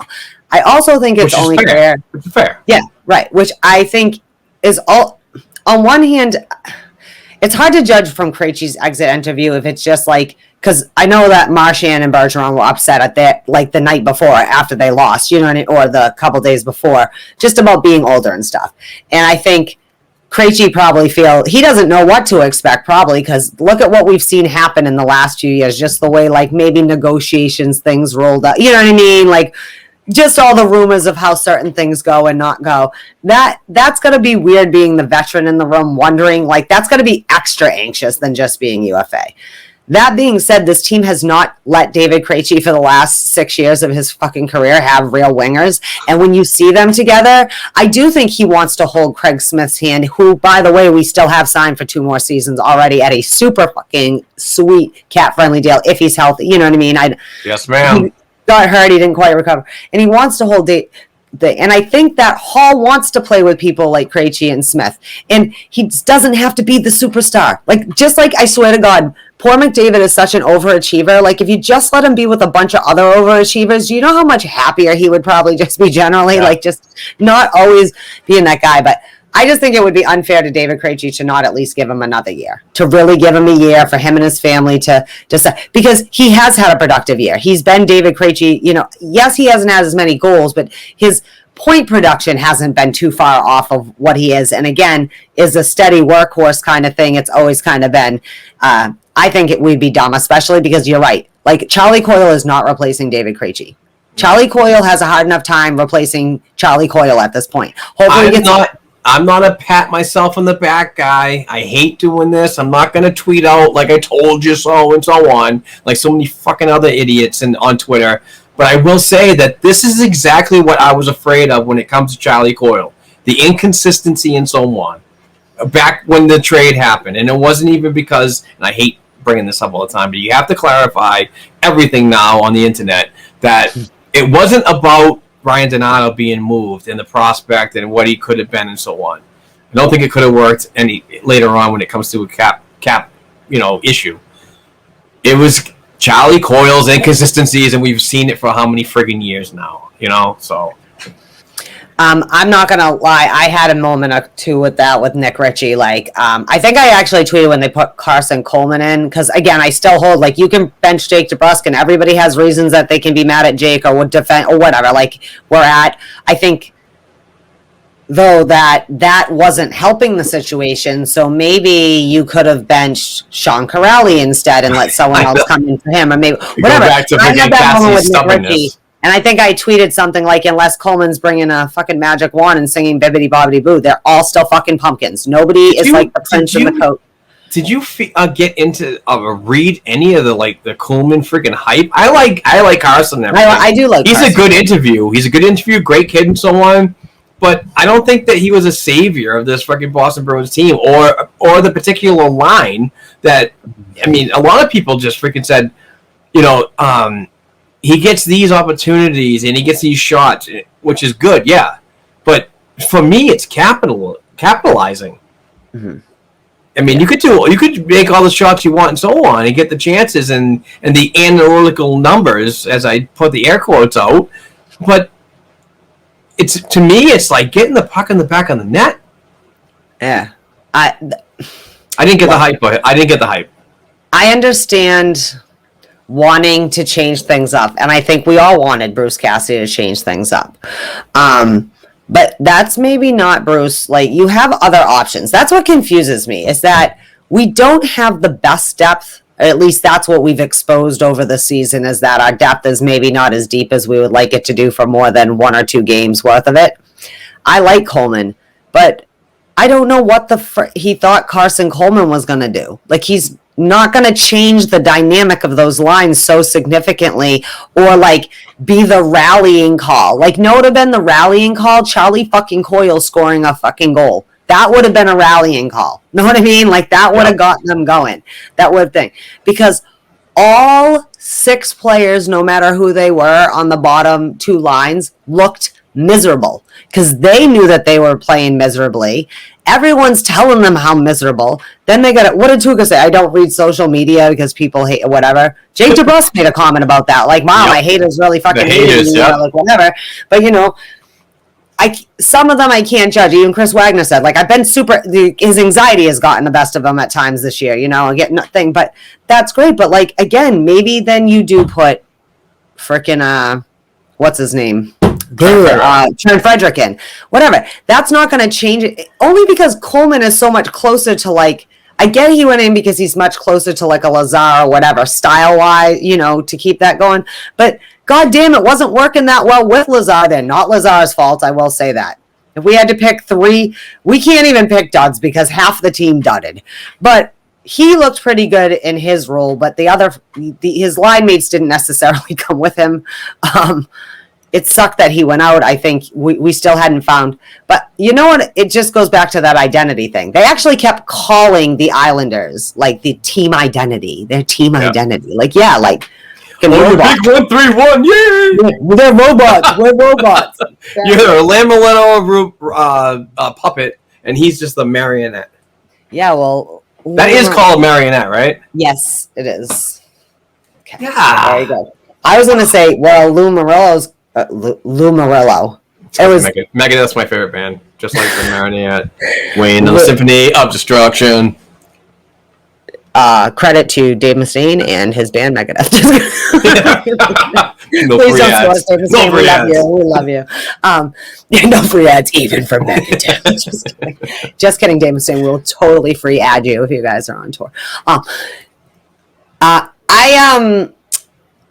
actually thought I'd bring up Jake Debroska specifically for a second. Sure. Someone we both like. Big I fan. definitely get some of the hate of it. Calm down, people. He can actually probably be dumped in the Seattle draft because I don't think he has a no movement clause, right? Because doesn't he have another? You have to just have term, like 1-year term or something like that. Again, we'll get into that more heavy. But I think Debroska definitely was feeding a lot into all the hate. You know what I mean? Like, Tuukka's like a 34-year-old dad. Like, he has other things he could be doing during his time off than scrolling through all the Tuukka hate that he's been there, done that. But some of these younger guys, I don't think that it hasn't helped them mental health-wise to only really have going down that rabbit hole, right? And it said a lot by people, that are famous in any capacity, that you never remember any of the 300 nice ones. It's always like the ones that are tearing you down. But it's not as an excuse, but where do you stand with Jake Debroska at this point? I'm a fence guy, and I'm always going to say that. I see value on the team. I see value on the market. And this is exactly why I kind of think the Boston Bruins did a 2-year bridge with him. Because I think that what he's saying now, that he still has a lot to prove, I believe that. I totally do. And if he's re-signed, that's awesome. Let's see it. But this also puts in it as a business for the Bruins management to use that year to their advantage in negotiations for a trade. And I'm not saying that Jake Debroska will garner a huge return, but might be a future piece down the line replacing him. I I think that he might be moved at the draft. So I think that he might be an enticing piece to say to somebody that might have a lower pick or in the second round, maybe. I'm not saying he'd probably garner a first round pick. I think second and above. I don't want to go any higher than fourth. If he's traded for a fourth round pick, that's a kind of a slap in the face. Yeah, I believe so. I believe so. Is. Even though he hasn't exactly proven it on the ice and so on, that to certain standards of certain Bruins fans, but still, I don't know. I don't know what it is. I kind of have a feeling that he might end up out west. And I'm not putting the narrative of he's from the Edmonton area. That's where his father played. That's where his father lives and so on. That's the team his father covers.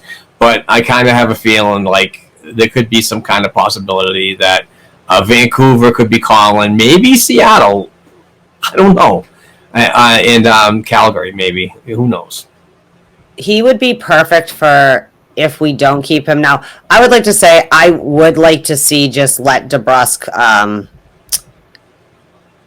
have his last signed season, because I would like to point out he makes way less money than say Charlie Coyle, who hasn't done shit, and we have him signed for the next X amount of years. Know what I mean? I'm not saying Charlie. Yeah, I'm not saying that, but Debroska is interesting because I think it would probably be for the team and for Debroska. The best thing that could happen is if they're not going to let him just play out that contract and then not, you know what I mean, in restricted free, just qualify him low so he doesn't take it, you know what I mean, and let him go.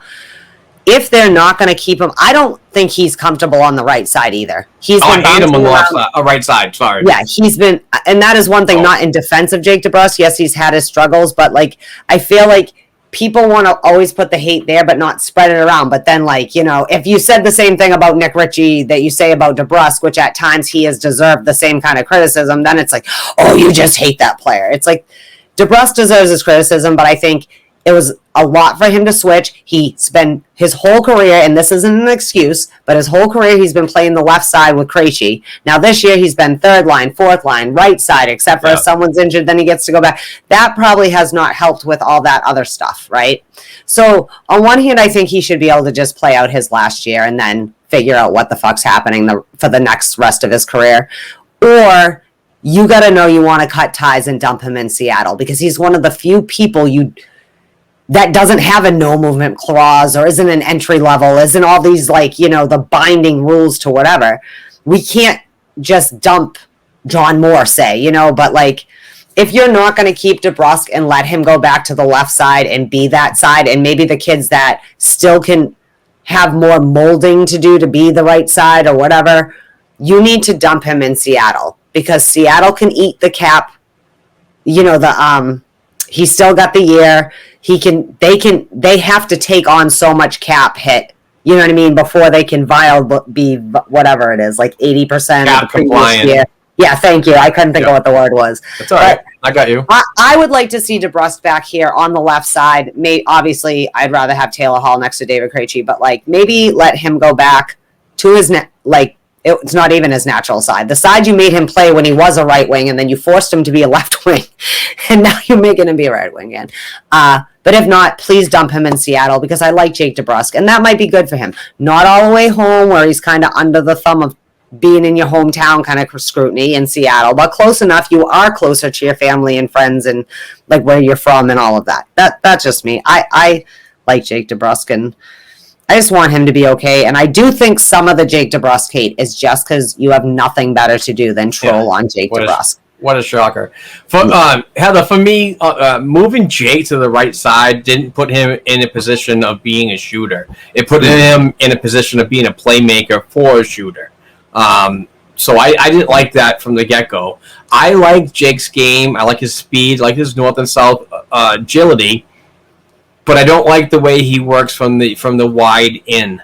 I think that he's the type of player, and I don't know, maybe it's because he's gotten his bell rung a couple times that he doesn't want to create any offense more up the middle where he could be exposed to some hits that I don't know. I really like the kid and so on. He's so good. He's such a great interview. I'm not saying I interview him regularly. I have interviewed him in the past, and you can see how much of a hard worker he is. You see how much he loves the opportunity. But I don't know. I also don't want to see him left off the team and walking to free agency after next season. But I do also am on the fence about giving him another opportunity. And like in his exit interviews, saying that he still has a lot to offer. You put the hot strings right there and say, you know what? Let's give the guy a freaking chance. Who knows? Yeah. And we don't know that part of his exit interview and part of his, because we see them after the interview, and their reaction. They're not saying what's going on in the room, but oftentimes, sometimes their comments are reflective of it. Is we don't know that Cassidy and them didn't, Sweeney and them didn't say to him, look, Jake, I want to keep you here, right? I like you. I get confused with Cassidy's relationship with him because sometimes I feel like he loves him and then sometimes I feel like he hates him, and even though he's generally kind of the same player. But we need to see you with a trainer. We need to see you get back on your game, and I think that's maybe he heard something that shows that maybe the team would like to retain him for a little bit and give it a try. But I don't think he necessarily was. And this is an excuse. I get Debroska's been in the league a few years now, but he's still youngin'. I don't think he was necessarily put in the best situations to succeed either and be the most productive, like you said. Didn't shoot. You can't ask him to score 20 goals or whatever, but not give him the best situations like you do other people. I mean, you cater to some of these other people who also have been sucking on the third and fourth line and nothing they can do.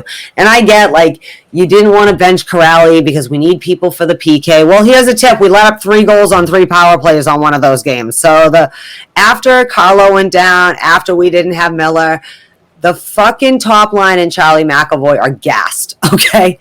Gassed. Krejci is gassed. All the people that are going out there and helping you do that. I mean, God love Riley. He's trying, okay? He's trying. But he is not Brandon Carlo. He is not, One thing I do want to bring up, and I'm sorry to cut you off short there, Heather, was you remember that 27-goal season from Jake Debroska? But then it followed, I believe, a playoff series against the Toronto Maple Leafs when Nazem Kadri freaking completely caved in his freaking head. I think that was a big turning point in this guy's career. And I don't mean to go by the game-by-game narrative of winding it down to when it happened. I'm not in the room. I don't know him personally and so on to ask these questions. But still, just sometimes the narrative from Bruins fans is that was a pivotal point in his career so far. And, hopefully that it wasn't something that continues to haunt him moving forward because head and personal health are at the most concern right now, even in today's game, and also moving forward with science moving on and the game evolving and so on. So hopefully it's not a personal and I want to be good on this. I don't want to be not knowing what I'm talking about. But I just for personal reasons, you just want to make sure that he's okay. Yeah. I'm sure they all look at. That's the thing, is that I do think maybe there's some hope to see more of at least some of the Debroska that we have seen. Maybe if they can get him get him a trainer, get him, it's bigger. I would lean more towards it's more leaning, I'm not diagnosing Jake Debroska, but I'm just saying everybody in the world with all the COVID and all that, maybe he's eating shitty because that's what they could do for literally 15 months. Uber Eats and freaking DoorDash. Yeah, and that's not an excuse. You are a professional athlete, but let's not act like Jake Debroska is the worst shape athlete. I mean, literally 20 years ago, people smoked cigarettes between fucking shifts in the bathroom while they were taking a piss.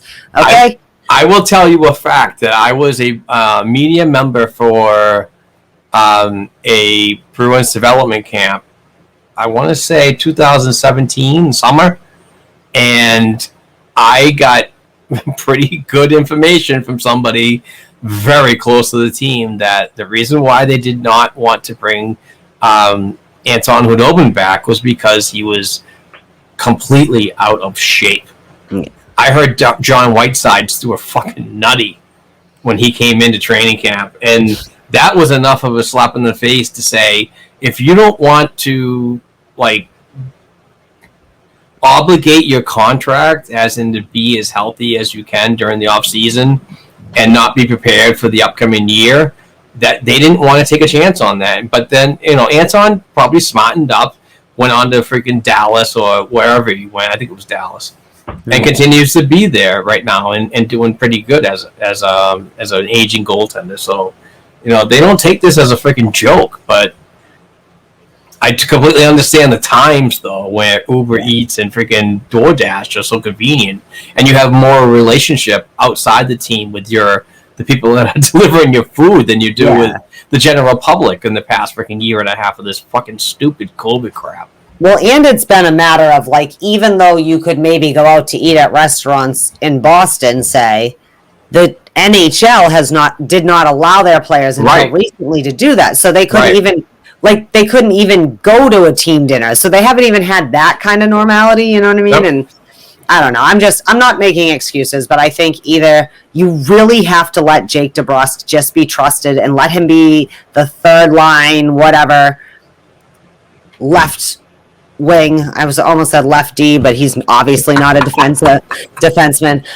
Or cut ties and let him go to Seattle, and hopefully it works out better for him. Fresh start, new system, whatever that is. We're still waiting for all the deets on how Seattle rolls out over the next few months. And in the upcoming weeks, I think we have at least a month before the actually it's before a month when the teams have to have their finalized protection list, correct? Yeah, it's about a month because I think it's the 14th or something. So before then, we'll do an episode where we cover that along with other Bruins news about who we'd expose and who we protect and so on. Finally, freaking, fulfill Chris Blackey's freaking question from way back when we were trying to do this before. We just didn't have time. But I also wanted to make this content for the summer too, because it's very light in the summer, so we want to gravitate to having as much information as possible to keep these weekly podcasts going. Not only as, I love talking hockey with you. You're a good friend of mine, and I think we have good chemistry and so on, but also obligate to our sponsor, betonline.ag, who's been fantastic. So, we're going to keep on doing these, and I'm looking forward to it. But God, I'm so glad our team got eliminated. Now we can think about who to expose in the Seattle draft. There's so many things we can talk about. It's like, who do we bring back? Let's go through the list right now. Or do you want to do something like this later on? Let's do a keep or no keep. We could do a quick keep, no keep, but we don't have to discuss it. We'll do a preliminary keep or no keep, right, and then we'll do one when we're really looking at the salary cap. All right, you ready? Yeah. David Krejci. Absolutely. Taylor Hall. Yes. I'm in with Krejci and Taylor Hall, by the way. Andre Kasha. No. Nick Not Ritchie. because I hate Kasha. I don't think he had a thing, but no. Who are you? Kasha and Nick Ritchie. I don't like Nick Ritchie, and I think we can find someone to do his same thing at the same price. But at the same time, I think that Nick Ritchie did have a good season, and he did maybe earn another contract. I will say. Yeah, I will say the same thing. 1.4, probably going to get probably $1 million freaking increase. I'd say keep him if he accepts the qualifying offer. But not long term. No. Sean Corrali. I'm out on him. I love you, Sean, but I have to be out on you. Trent Frederick. I don't know. I think he's too young for me to say not to give him any kind of money to keep him to see. But again, I will hold. I'm not sure he is necessarily. He's RFA, so I keep him. Yeah. Cameron Hughes. Again, he's another young one, but he's been done all right. I mean, it's hard to say. Yeah, I think he's done all right. He had a good season, right? In Providence, he led the team in points. Yeah, so yeah, and these are all cheap money people. Yeah, Zach Senyshyn, I'd like to keep him in the fold for at least one more year and then cut our ties. Yeah, I like him if you can retain him for another year. Craig McKegg, done. No, I'm good. That was a nice attempt to try and make some depth down in Providence. Right. Anton Bleed, I'm done. you know how I feel about Bleed. He could have been gone 7 times ago, and it wouldn't have hurt my feelings. Brandon Carlo defense. Yeah. Yes, all day I want to try and retain him. Mike Riley defense. I want to see one more full season. I would say I think he's pretty good for a third, fourth, to especially to maybe pair and like patch if Sweeney can't find a better option. Right. You know what I mean? Right. But if not, like I like Riley. I think he fits in all right back there. And a lot of these guys, including Taylor Hall particularly, I want to see what they do in Boston during the offseason, leading up to training camp. Get that camaraderie going with other Boston Bruins players, because you know how they gel together during the offseason. They live here, they train together. It's a growing process of family. I want to see all of that for one full season. So all these guys that came in, and I know that Curtis Lazar took some heat in these playoffs too, and he got injured and blah, blah, blah. But I'd like to see him back in the fold as well. He's got one more year anyway, so he's coming back. But still, I want to see how much better of a player he can be with one full season. So Corrali's out, and then we'll keep Lazar, and then hopefully Coyle grows from a pumpkin back into Charlie Coyle. Exactly. All right, getting back to this. Kevin Miller? No. I'm done on Miller too. Great attempt to come back and so on, but just inconsistency. Yeah. Stephen Kampfer? Again, Kampfer, I don't think makes a giant impact, but I do think that he has been a lifetime Bruin, and he does show up when you need him to. So I guess absolute soldier in middle depth. Yeah, if that's helpful to keep the cap low and still keep that a little defensive depth, I don't have an issue with that. Nick Wolf, I want to say yes. Yeah. Bring him back for at least one more year. Yeah, another young kid. Yeah, just a young kid. He's a big body. He's 24 years old. He's huge. But he needs to work on his skating, which I think he could probably do during the offseason and so on. But I saw some good things, but not great things in Providence. Yeah. Jared Sinordi. I feel the same thing with Riley with him. I'd rather have Riley than Sinordi. That being said, he's in the same ilk as Riley to me. If you can't find something better, it would probably be stupid depth-wise to not retain one or both of them to help shore that up. I would take Riley over Sinordi just kind of generally, but I mean, Tenorti's a pretty tough cookie, though. He's shown times where he can really stand up and kind of give you that grit. So, yes and no. Goaltending, Tuukka Rask. I would give Tuukka, but I'm talking significantly lower because now you're looking at potentially being the backup goaltender. I'd resign him, but very optimistic on several different avenues of this conversation. That makes me kind of think that he might not come back. Yeah. Yaroslav Halak. No. I think it's time for Vladar to step up. Yeah. I think Halak's attitude is enough that Boston Bruins organization probably saw enough of him.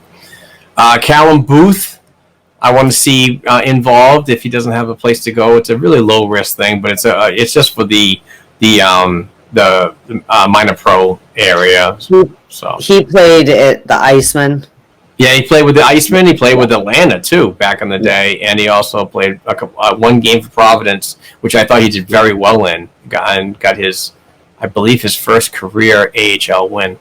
Yeah, I was gonna say, but he was the one rotating up. We had like 5. Okay. All right. So anyway, that we're coming to a close. We have to talk about our Patreon competition. Yeah, campaign.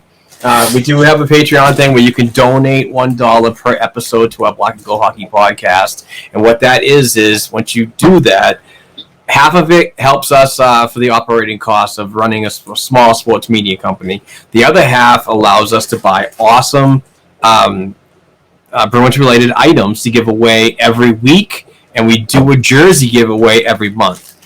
And this is a Johnny Busick signed. I know you can't see it right there, but you can see the. There you go. Number 9, Johnny Busick, fully authenticated and so on, right there. Awesome freaking jersey. Great products from the Boston Sports and Music memorabilia. but it's just $1 to get involved in anything, any of the giveaways we do. Like I said, we take half of your dollar, use it for our company, and then the other half we just roll it into buying new stuff every week. We have jerseys till at least April of 2022. So this is amazing. I can't even keep them on my shelf. It's ridiculous. But I keep buying them because it's awesome and people love them. And I do want to mention that this week's Patreon winner is a Boston Bruins fan from the Southern California area, Mr. Mark Balboni. So I'll be sending him a Bruins-related item, probably most likely a hand-signed puck from a Bruins alumni member. But congratulations, Mark. And seriously, we are at the end of the season and so on, but honestly, this has been a fantastic year for our Patreon contributions from all you fantastic members who did sign up to the details below and did donate $1 per episode. It's been a freaking amazing. I'm so happy to have so many awesome people involved in this, and I'm really happy when I get the feedback like, holy shit, you guys are serious. I got a really freaking badass jersey for $1. So it's something really cool to get involved in, and like for a really cheap investment to really dress up your fan cave and impress your friends and family.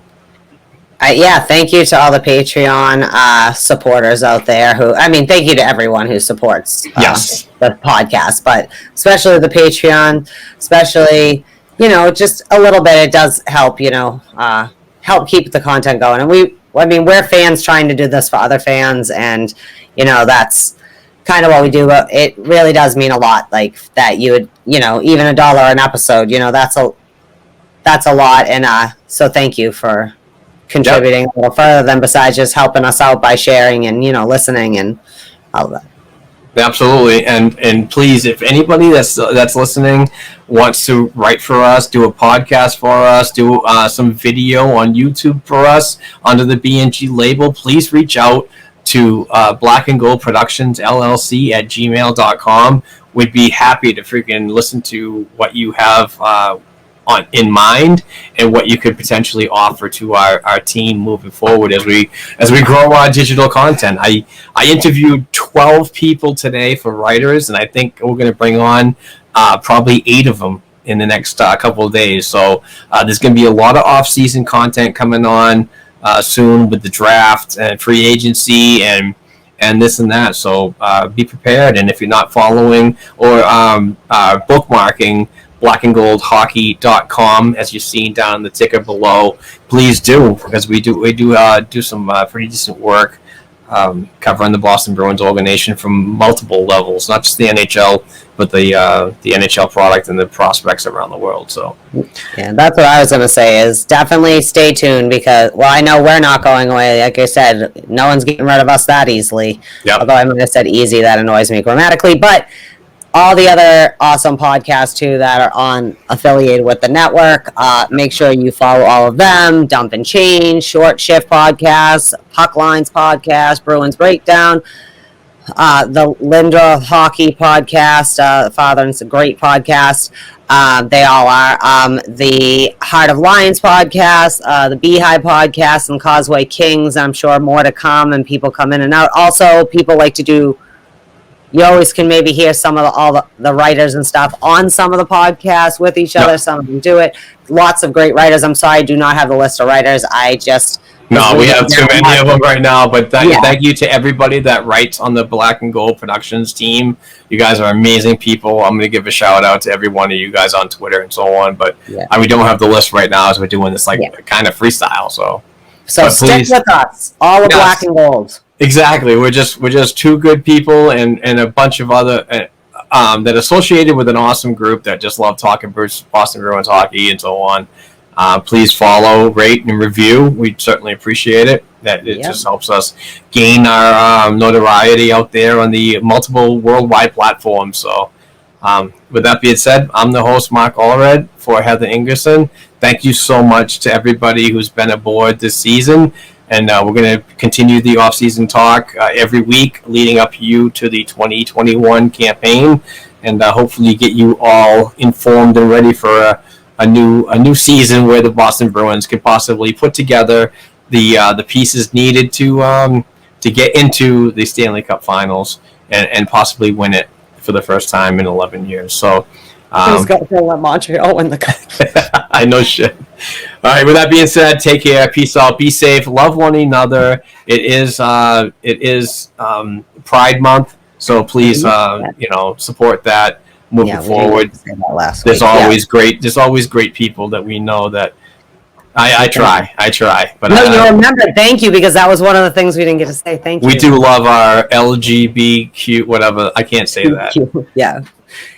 Community. So we certainly appreciate everybody. So yeah, we'll talk to you later. Bye, guys.